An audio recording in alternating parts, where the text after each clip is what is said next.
Right. Hello everyone, welcome back to the Run academy.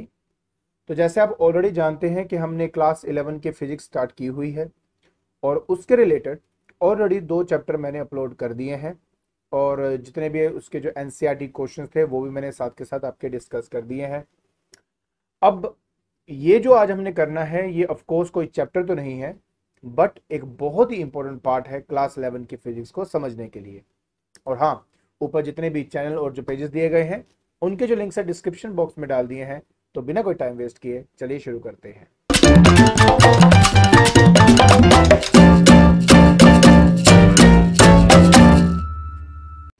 देखिए बेटा, आज के लेक्चर की शुरुआत जो मैं करना चाहता हूं उसके लिए मैं जरूर आपके साथ एक बात तो शेयर करूंगा कि mathematics is a language of physics. इसका मतलब क्या है? इसका मतलब यह है कि ऑफ कोर्स जो फिजिक्स है वो मैथमेटिक्स तो नहीं है, बट हम मैथमेटिक्स का इस्तेमाल करते हैं अपने फिजिक्स के डिफरेंट डेरिवेशंस को समझने के लिए या डिफरेंट फिनोमिनल्स को समझने के लिए। मैं एक बहुत सिंपल से एक बात आपको समझाने की कोशिश करता हूं। जैसे मान लीजिए अगर मैं यहां पे लिख दूं F is equal to M into A, so just by writing this equation आपको 1 मिनट में समझ में आ जाती है कि पहली बात ये न्यूटन का सेकेंड लॉ है। दूसरा, आपको ये समझ में आ जाएगा कि अगर मेरे पास कोई भी बॉडी है जिसका मास m है और उस पर अगर मैं फोर्स F अप्लाई करूं तो वो बॉडी आपकी एक्सेलरेट करेगी with an acceleration of a। तो ये सारी बातें आप सिर्फ एक इक्वेशन को देखकर आराम से इंटरप्रेट कर सकते हो। ये जो किसी भी इक्वेशन को इंटरप्रेट करने की जो समझ है वो हमें मैथमेटिक्स से मिलती है। ये मैं बात अभी क्यों कर रहा हूं, उसका रीजन ये है कि कुछ हमारे ऐसे डेरिवेशंस हैं या कुछ हमें ऐसे टॉपिक्स समझने के लिए हमें कुछ मैथमेटिकल टूल्स की जरूरत पड़ती है। आज मैं आपके साथ उन्हीं टूल्स को डिस्कस करने वाला हूं। बात सिर्फ ये है कि ऑब्वियस है बहुत सारे टूल्स हैं इसमें, बट वो पता क्या, मैं एक बात आपको पहले क्लियर कर दूं। वैसे तो मैथमेटिक्स जितना करो उतना ही कम है, बट हमारी फिजिक्स के अंदर हमें जितनी मैथमेटिकल टूल्स की रिक्वायरमेंट है सिर्फ हम उतना ही स्टडी करेंगे। और चाहे आप बात करें अपने स्कूल के एग्जामिनेशन की, चाहे आप बात करें कंपटीशन के एग्जामिनेशन की, जो भी टूल्स मैं आपको बताऊंगा इससे ज्यादा हमें और किसी चीज की रिक्वायरमेंट नहीं होगी। अगर मान लीजिए कहीं पे जरूरत होगी भी तो वहां पे पहले आपको बेसिक बताऊंगा, उसी के बाद मैं उसको आगे करवाऊंगा। Is that okay? तो ये बात समझ लेना कि आज अब जो भी हम आज से मतलब जो भी हम मैथमेटिकल टूल स्टडी करेंगे उसमें हम सिर्फ वही स्टडी करेंगे जितनी की हमें रिक्वायरमेंट है। ऐसे नहीं हम अपनी एनर्जी वेस्ट करते जाएंगे, ठीक है? तो शुरुआत करते हैं। देखिए, जब हम अपने शुरुआत करते हैं मैथमेटिकल टूल्स की तो हमेशा शुरुआत होती है आपके अलजेब्रा से। अब अलजेब्रा के अंदर कई सारे ऐसे फॉर्मूलाज हैं जो आपको ऑलरेडी पढ़ा है, आपने 10th में भी उसको पढ़ा होगा, बट जो 2-4 मेन मेन फॉर्मूला जिनका हम इस्तेमाल करते हैं मैं पहले वो आपके साथ डिस्कस कर लूँ। सबसे पहला फॉर्मूला है, आपको पता है बेटा कि a प्लस बी का होल स्क्वायर। ये फॉर्मूला पता नहीं कब से ही आप करते आ रहे हो, बट मैंने कहा ना हमें जो रिक्वायर्ड है, हमें जो चाहिए एटलीस्ट वो मैं आपके सामने जरूर शेयर करूंगा। तो ये हो जाएगा बेटा A square plus B square plus 2ab। ठीक है, तो ये फॉर्मूला तो पता नहीं आप कब से करते आ रहे हो। तो ये मेरा पहला फॉर्मूला है। दूसरा फॉर्मूला जो हम यूज करेंगे ऑफ कोर्स है a minus B whole square का, हम इसका भी इस्तेमाल करते हैं। तो ये हो गया आपका A square plus B square minus 2ab। तो ये भी आपका आराम से सिंपल फॉर्मूला है, आराम से कर सकते हो। एंड थर्ड जो फॉर्मूला हमने यूज करना है वो है आपका that is A plus B into A minus B. तो ऑब्वियस है ये होता है बेटा आपका A square minus B square. तो ऐसे कई सारी आइडेंटिटीज हैं जो आपने ऑलरेडी पहले भी पढ़ी हुई हैं और इसके अलावा और भी हैं, मुझे पता है इससे अलावा भी हैं, बट हमें इतनी ज़्यादा रिक्वायरमेंट ही नहीं है। हमें जो रिक्वायरमेंट है वो एटलीस्ट इन तीनों की है, तो वो तीनों मैंने आपके साथ यहाँ पे डिस्कस कर लिए। क्लियर हो गया? ये आपका सबसे पहला स्टार्ट है। इसके बाद बेटा हमने करना है द रूट्स ऑफ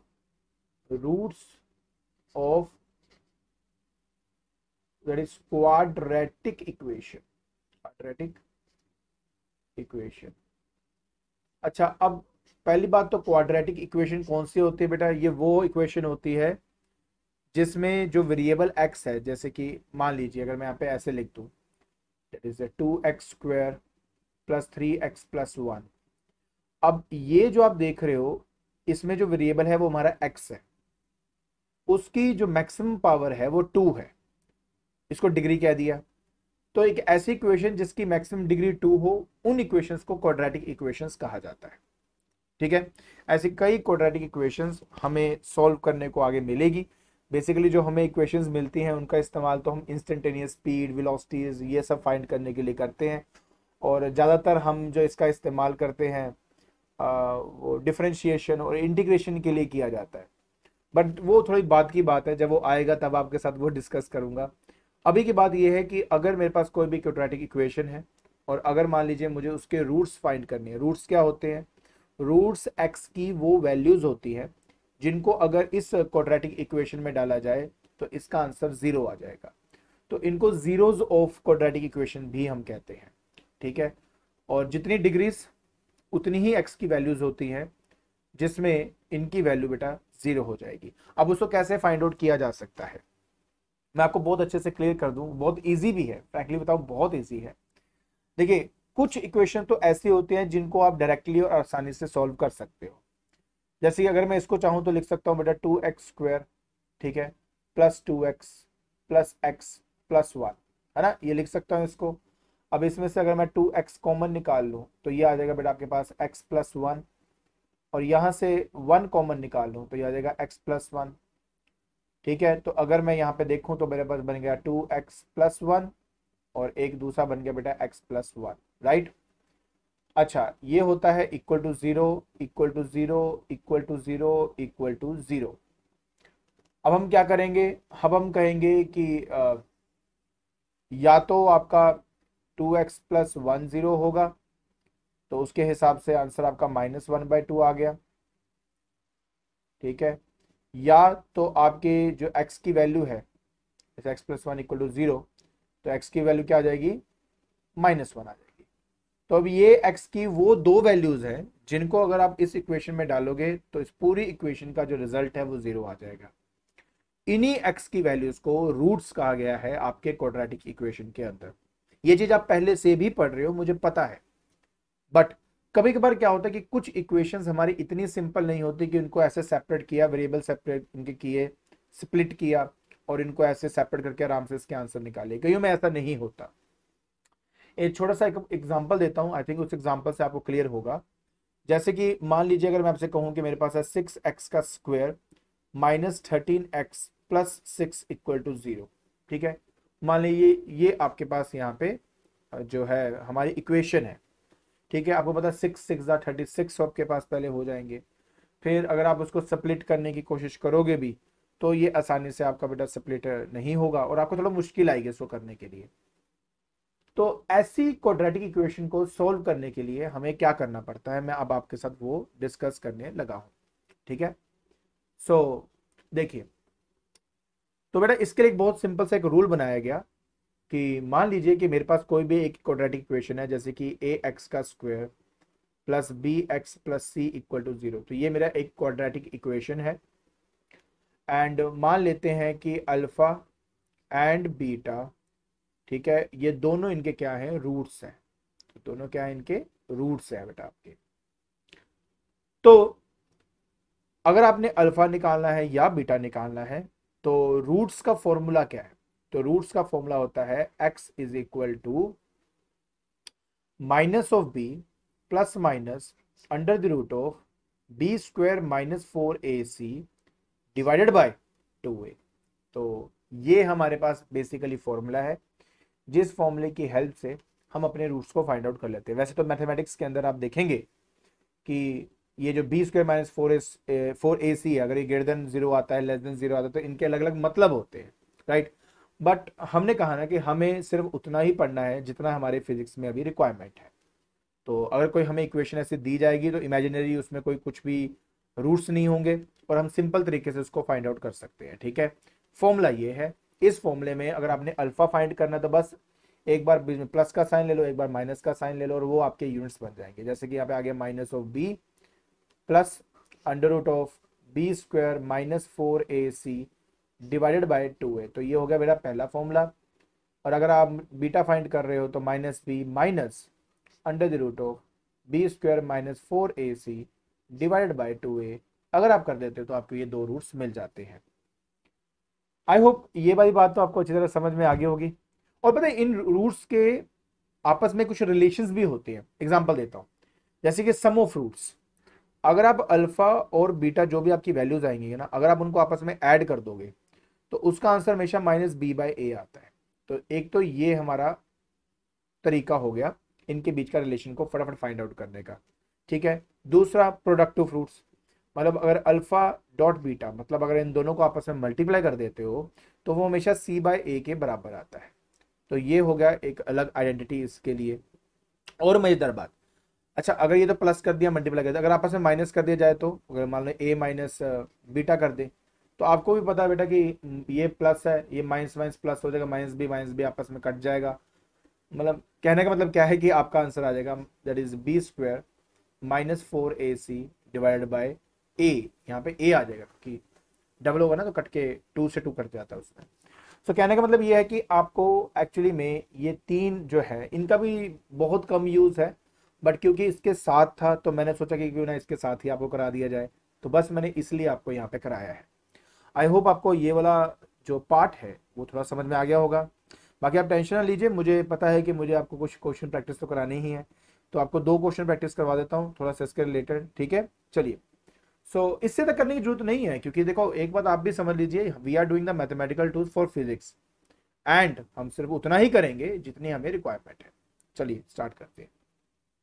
फिर हमारे पास जैसे मान लो ये सोल्व आया था, ठीक है, जैसे 6x का स्क्वायर माइनस 13x प्लस 6। तो देखिए अगर a की बात करें तो पहली बात तो देखो ax का square plus bx plus c equal to 0। ठीक है, अब इन दोनों को आपस में कंपेयर करो तो a की वैल्यू 6 आती है, b की वैल्यू माइनस 13 है और c की वैल्यू बेटा हमारे पास प्लस 6 है। ठीक है, तो ये हमें यहाँ पे मिल रहा है। फॉर्मूला क्या था बेटा, फॉर्मूला अगर आपको याद हो तो हमने कहा था कि x equal to minus of B plus minus under the root of B square minus 4ac divide by 2a। तो ये फॉर्मूला है। तो चलिए जल्दी से अप्लाई कर देते हैं बेटा। माइनस ऑफ माइनस बी मतलब 13 आ गया यहाँ पे, plus plus minus under the root of B square मतलब माइनस 13 का whole square minus 4 into A 6 and C भी 6 है आपका, divided by that is 2a। ठीक है, तो ये आपने यहाँ पे करना था।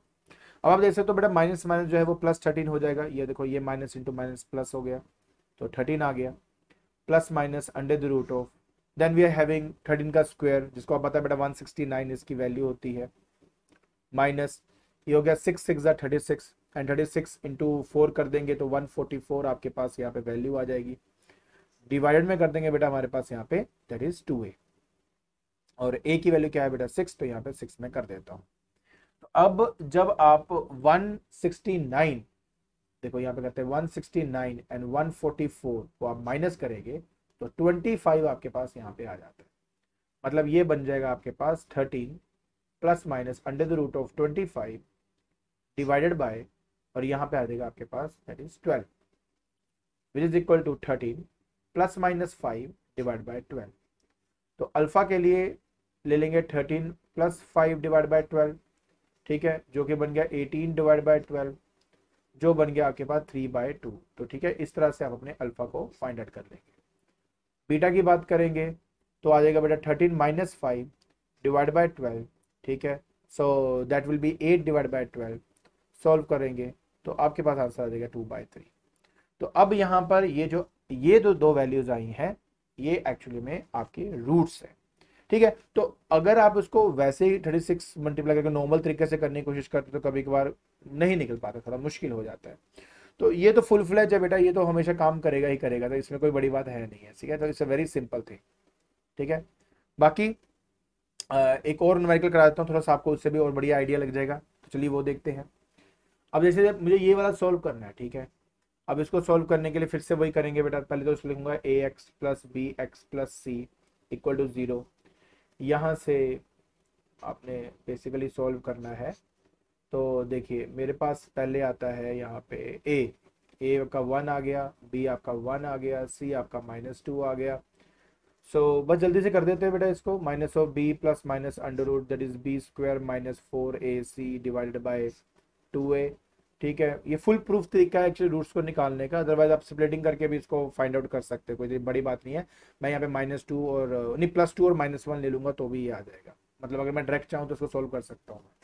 ठीक है, तो that is -1 plus minus under the root of 1 का square -4 into 1 into minus of 2। ठीक है, डिवाइडेड बाय आपके पास यहाँ पे आ जाएगा दैट इज 2 इंटू 1। ठीक है, सो आ जाएगा -1 plus minus under the root of 1 plus 8 that is 9, क्योंकि -4 इंटू -2 8 हो जाएगा ना, +8, तो 8 + 1 9 होता है, तो यहाँ पे 9 आ जाएगा, नीचे आपके पास 2 आ जाएगा। एंड फाइनली अल्फा आ गया बेटा आपके पास -1 प्लस 3 डिवाइड बाय 2, और that will be 2 divide by 2, answer is 1। ठीक है, और अगर बीटा की बात करेंगे तो हमारे पास आ जाएगा दैट इज -1। ठीक है, -3 divide by 2 -4 divide by 2, answer is -2। तो बस इस तरीके से बेटा आप अपने रूट्स को फाइंड आउट कर सकते हो, है ना आसान? अरे आसान है, देखिए ऐसे नहीं, मैंने आपको पहले भी एक बात बताई है कि बहुत सिंपल चीज़ें हैं जो हम कर रहे हैं, इतना मुश्किल नहीं है। बस ये जरूर है कि आप चाहें तो डायरेक्ट कर सकते हो, बट हर इक्वेशन को डायरेक्ट करना थोड़ा मुश्किल हो जाता है, तो बेटर है कि आप ये थोड़ा तरीका याद रखेंगे तो करना कुछ नहीं है, आप इसमें बस अल्फा बीटास की वैल्यू फाइंड करिए, सिंपल सा इक्वेशन है, लगाओ, अपना आंसर आपको मिल जाएगा। ठीक है, so that is what exactly you need to do. Done. चलिए, इसके बाद ना बेटा हमारे फिजिक्स के अंदर जो बहुत ज़्यादा, मतलब नोट बहुत ज़्यादा, बट हाँ कई कभी कभार जो यूज़ होता है और कई डेरिवेशन में भी इसका इस्तेमाल होता है, वो है बाइनोमियल थ्योरम।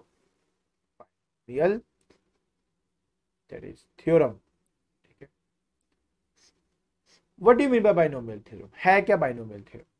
देखिए बेटा, अगर मेरे पास कोई भी इस तरह की आइडेंटिटी है, जैसे 1 + x⁴n, ठीक है, अगर ये मेरे पास एक आइडेंटिटी है और मुझे इस आइडेंटिटी को ओपन करना है, तो अकॉर्डिंग टू बाइनोमियल थ्योरम कहा जाता है कि 1 + nx plus n into n - 1 by 2 factorial into X का square plus n into n - 1 into n - 2 divided by 3 factorial into X का cube and so on to infinity.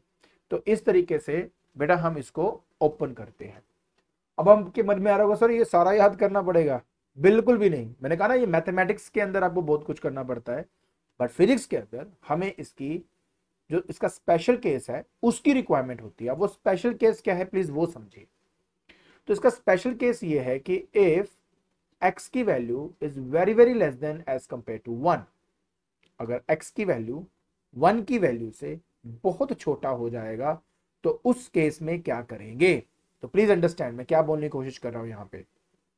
तो उस case में हमारा ये जो टर्म है, ये वाला टर्म हो गया और ये वाला टर्म हो गया, और इसके बाद वाले जितने भी टर्म्स हैं उन सबको हम निगलेक्ट कर देंगे। अब बोलेंगे निगलेक्ट क्यों करेंगे सर? देखिए, x की वैल्यू पहले ही बहुत कम है एज कंपेयर टू 1, जैसे कि 1/1000 या 1/10,000 मान लो आप अपना। ठीक है, x की वैल्यू क्या है? 1/10,000 है। अगर 1/10,000 का स्क्वायर करूंगा तो दैट विल बी 1/10,000 इंटू 1/10,000, तो वैल्यू और बहुत छोटी हो जाती है। अगर क्यूब करूंगा तो उससे भी ज्यादा छोटी वैल्यू हो जाएगी। तो मतलब इतनी छोटी वैल्यू हो जाती है कि हम चाहें तो इन टर्म्स को आसानी से निगलेक्ट कर सकते हैं। So that is the reason why we neglect these two terms. ठीक है, तो अगर x की वैल्यू बहुत ज्यादा कम हो एज कंपेयर टू 1, उस कंडीशन में हम क्या करते हैं, इन दो टर्म्स को निगलेक्ट कर देते हैं एंड हमें हमारा आंसर मिल जाता है 1 + nx। सो फाइनली आपको मैं याद करने का तरीका बताता हूं क्या है। करना यह है कि अगर बाइनोमियल आपका लग रहा हो और x की वैल्यू बहुत कम हो एज कंपेयर टू 1, उस कंडीशन में ये जो पावर है उठा के बेटा आगे ले आओ। अब जैसे आप इसको बेटा आगे लेके आओगे, आपका जो फॉर्मूला है वो कंप्लीट हो जाएगा। मतलब 1 + x⁴ अगर n है तो दैट बिकम 1 + nx। अगर 1 - x⁴ n है तो दैट विल बी 1 - nx। अगर 1 + x⁻- n है तो दैट विल बी 1 - nx, क्योंकि जब आप -n को आगे लेके आओगे तो ये प्लस मल्टीप्लाई होकर माइनस हो जाएगा। उस तरह अगर मैं बात करूं 1 minus X to the power minus N, तो that will become 1 plus N X. So मैं सिर्फ ये कह रहा हूं कि पावर उठाओ और x के साथ मल्टीप्लाई कर दो, दैट इज योर आंसर। और ये बहुत ज़्यादा इस्तेमाल होता है, प्लीज़ मैं आपको पहले बहुत क्लियर कर दूं बेटा अच्छे से, इनका इस्तेमाल बहुत ज़्यादा किया जाता है। तो बहुत ज़्यादा तो नहीं, मतलब कुछ डेरिवेशंस में इनका इस्तेमाल होता है, और इवन कंपटीशन के अंदर भी ना कभी कभार बाइनोमियल का इस्तेमाल करना पड़ता है हमें अपने आंसर्स को फाइंड आउट करने के लिए। अभी के लिए तो देखो मैं आपको सिर्फ स्कूल की तैयारी के अकॉर्डिंगली वीडियोस डाल रहा हूँ, कॉम्पिटिटिव भी डालूंगा आपको, मैं जेई मेंस एडवांस नीट इन सब की तैयारी भी कराऊंगा। It will take time but कोई बात नहीं, धीरे धीरे करते रहेंगे and I hope at the end तक सब कुछ कंप्लीट हो जाएगा, क्योंकि मैं चाहता हूँ कि अगर एक बार भी वीडियो बने तो अच्छी बने, तो ताकि ये एंड तक यूज हो सके, तो इसलिए हमने इस पर फोकस करना है। ठीक है जी, तो ये हमने करना था। चलिए अब आपको लेके चलता हूँ कुछ क्वेश्चंस की तरफ, ताकि आपको बाइनोमियल थ्योरी भी थोड़ी अच्छे से समझ में आ जाए। ठीक है, देखिए सो अब मैं पहले आपको हाँ क्वेश्चन की तरफ ही लेके चलता हूँ। जैसे ये आपका क्वेश्चन है बेटा, ठीक है। अब इस क्वेश्चन के अंदर क्या कहता है कि मुझे इवेल्युएट करो 1001 to the power 1/3 up to 6 decimal places. अब आप खुद सोच के देखोगे, अगर आपको मैं कहूँ कि देखो किसी नंबर का अंडर रूट करना तो समझ में आता है, बट क्यूब रूट करना इज वेरी डिफिकल्ट, राइट। लेकिन बाइनोमियल की हेल्प से और हम कर सकते हैं इस चीज को। कैसे करेंगे थोड़ा आपको मैं बता देता हूँ। देखिए शुरुआत कुछ ऐसे है कि सबसे पहली बात आई राइट की सोल्यूशन यहाँ करता हूँ ताकि आपको समझ में आए। 1001 की पावर 1/3, जिसको मैं लिख सकता हूँ बेटा 1000 प्लस 1 की पावर 1/3। बट मैंने क्या कहा था कि x की वैल्यू एक होता 1, एक होता दूसरा होता x, तो x 1 से छोटा होना चाहिए, बट यहाँ पे तो बहुत बड़ी वैल्यू है, तो पहले उसको छोटा बनाते हैं। कैसे? कॉमन निकाल के। अंडरस्टैंड? अगर मैं 1000 कॉमन निकाल लूँ, तो यहाँ से अगर 1000 कॉमन निकाल लूँ, तो that will be 1 divided bye 1000। मैंने एक गलती करी, मैं थोड़ा सा आपको ठीक कर दूं यहाँ पे साथ के साथ ही, अदरवाइज वो रह जाएगा। हाँ, तो अगर मैं 1000 कॉमन निकाल लूँ तो बेटा तो ब्रैकेट के अंदर 1 आ गया, और 1/1000 यहाँ पे हो जाएगा। ऐसे सारी की पावर है 1/3। आप आराम से देख लीजिए, कोई वो नहीं है। अगर आप इस 1000 को दोबारा अंदर मल्टीप्लाई करोगे इस ब्रैकेट के अंदर, तो ये दोबारा बन जाएगा। मैंने क्या किया, 1000 कॉमन ले लिया, और जो कॉमन लिया उसको दोनों टर्म से डिवाइड कर दिया, तो ऑटोमेटिकली 1000 डिवाइड बाय 1000 1 हो जाएगा, और 1 डिवाइड बाय 1000 मैंने ऑलरेडी यहाँ पे लिख दिया है। सो अब इन दोनों को मुझे सेपरेट करना है, मतलब मैंने कर दिया 1000 की पावर 1/3 और 1 प्लस 1/1000 की पावर 1/3। सेपरेट करने का तो ये तरीका है, दोनों के ऊपर 1/3 1/3 लिख दो। अब देखिए यहाँ पे 1000 लिखा हुआ है, और 1000 का क्यूब रूट वैसे 10 होता है, नहीं समझ में आता तो मैं करा देता हूँ। तो 1000 को लिख सकता हूँ 10 की पावर 3 की पावर 1/3, और ये आ गया 1 प्लस 1/1000 की पावर 1/3। समझते जाना स्टेप बाय स्टेप मैं क्या कर रहा हूँ यहाँ पे। सो अब ये इससे मल्टीप्लाई होगा, पावर मल्टीप्लाई हो जाती है ना बेटा, तो 3 इंटू 1/3 करेंगे तो 3 से 3 यहाँ पर हो जाएगा कट, तो रह जाएगा सिर्फ 10। तो फाइनली हमारे पास आ गया 1 प्लस 1/1000 की पावर 1/3। देखिए मैंने आपको ऑलरेडी एक बात कही थी कि मुझे मेरा जो आंसर है 6 डेसिमल प्लेस तक चाहिए, राइट। तो x तक रुकूंगा कि x स्क्वायर तक रुकूंगा, वो इस बात पे डिपेंड करता है कि मुझे मेरे वैल्यू 6 डेसिमल प्लेस तक कब तक आ रहा है, क्योंकि उसके बाद वैल्यू नहीं आएगी। आई टेल यू कैसे। तो शुरुआत कुछ ऐसे होती है बेटा, 10 ले लिया। क्या फॉर्मूला बताया था बेटा आपको? मैंने फॉर्मूला बताया था 1 प्लस nx, तो nx होता है 1/3 इंटू 1/1000, ठीक है, plus n into n minus 1, n into n minus 1, तो n into n minus 1 divided bye 2 factorial into 1/1000 का होल स्क्वायर, तो 1/1000 का होल स्क्वायर। ठीक है, ये होगा क्लियर? गुड।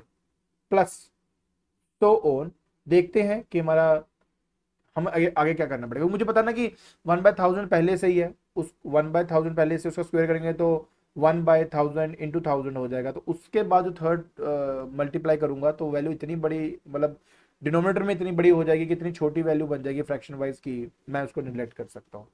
तो यहीं तक चलेगा, आई डोंट थिंक इससे ज़्यादा इसकी रिक्वायरमेंट रहेगी। ठीक है, बाकी करके दिखाता हूँ, तब ज़्यादा समझ में आएगा।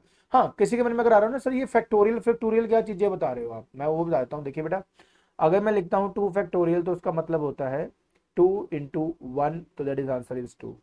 इफ आई राइट मान लीजिए n फैक्टोरियल, तो n फैक्टोरियल का मतलब पता क्या होता है बेटा, जैसे n into N minus one N minus two, multiply करते जाओ, कब तक करते जाओ, ठीक है, तब तक करते जाओ जब तक लास्ट का नंबर 1 नहीं आपका आ जाता। तो ये मल्टीप्लाई करने मतलब ये तरीका होता है एन फैक्टोरियल का। जैसे कि अगर मैं कहूँ 3 फैक्टोरियल, तो मतलब हो जाएगा 3 के बाद द नेक्स्ट नंबर क्या है 2 इंटू 1, तो आंसर 6 आ जाएगा। तो ये मतलब होता है फैक्टोरियल्स का, ठीक है। तो ईजी है, कोई मुश्किल नहीं है, बट थोड़ा समझना है। तो अब देखिए, ये 10 तो आपका एज इट इज का एज इट इज ही आएगा, ठीक है।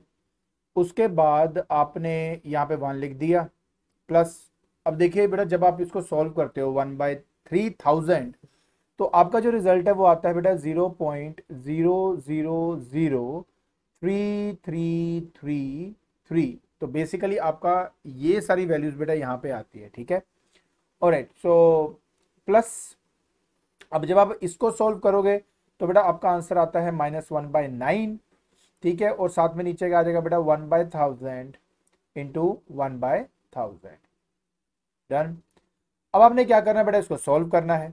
तो यहाँ पे आ गया बेटा 10, यहाँ आ गया 1, प्लस ये आ जाएगा बेटा 0.000333। अप टू 7 डेसिमल प्लेस ले रहा हूँ क्योंकि 10 से मल्टीप्लाई होके ना ये डेसिमल आगे शिफ्ट हो जाएगा, तो मुझे फिर 6 डेसिमल मिल जाएंगे, इसलिए मैं 7 डेसिमल तक ले रहा हूँ। प्लस, प्लस नहीं माइनस, माइनस जब आप इसको सॉल्व करोगे आपके पास आएगा बेटा 0.1 2 3 4 5 6 और 1 7। तो 7 डेसिमल प्लेस तक बेटा आपके पास यहाँ पे आएगा।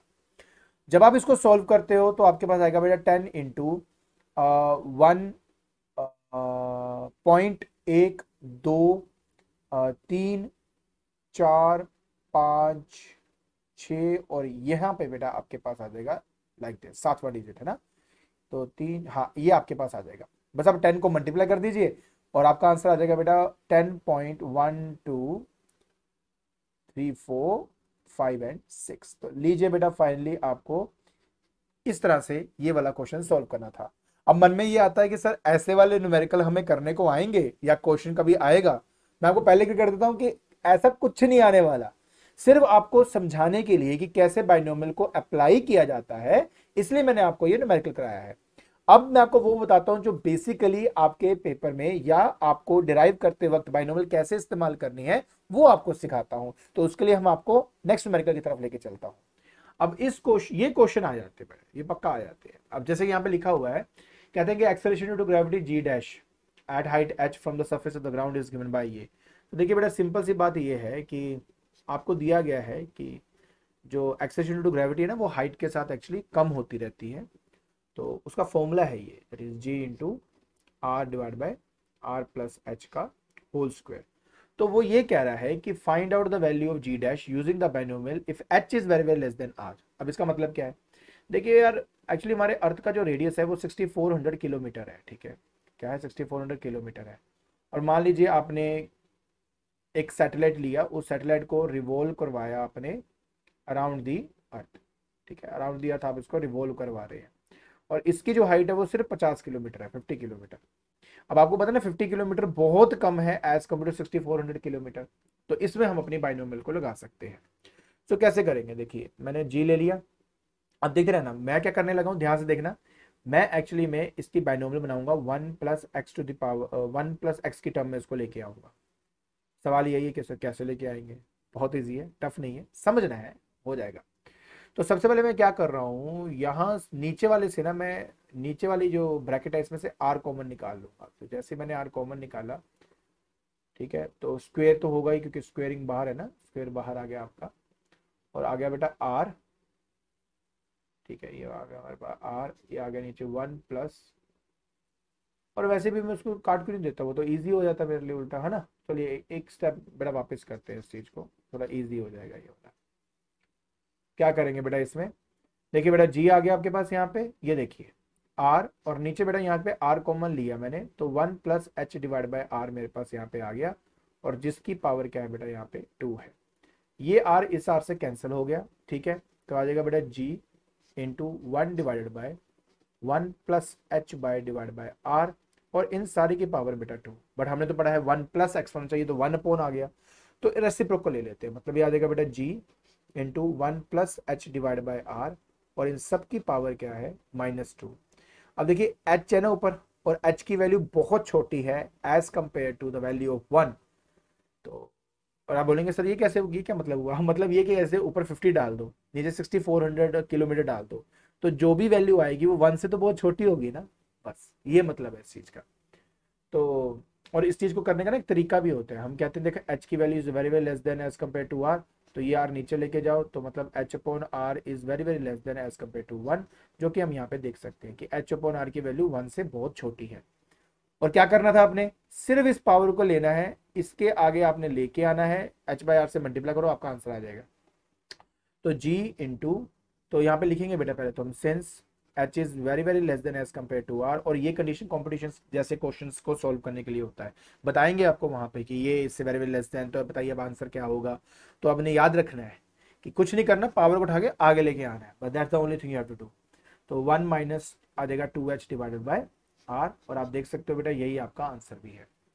सो बस एक्चुअली में ये है मतलब बाइनोमियल का जो यूज है जो हमारी फिजिक्स में होता है, हमने इसका इस्तेमाल करना है, पीछे वाले का इस्तेमाल नहीं करना।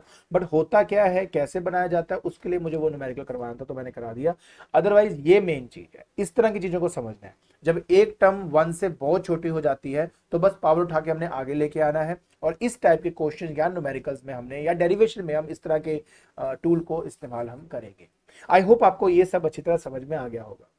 ठीक है, तो आज के लेक्चर के अंदर हमने स्टडी किया मैथमेटिकल टूल्स के बारे में, जिसमें स्पेशली हमने अलजेब्रा के बारे में पढ़ा, थोड़ी सी आइडेंटिटी के बारे में पढ़ा, हमने ये जाना कि रूट्स कैसे फाइंड आउट करते हैं, और फाइनली हमने बाइनोमियल थ्योरम के बारे में स्टडी किया।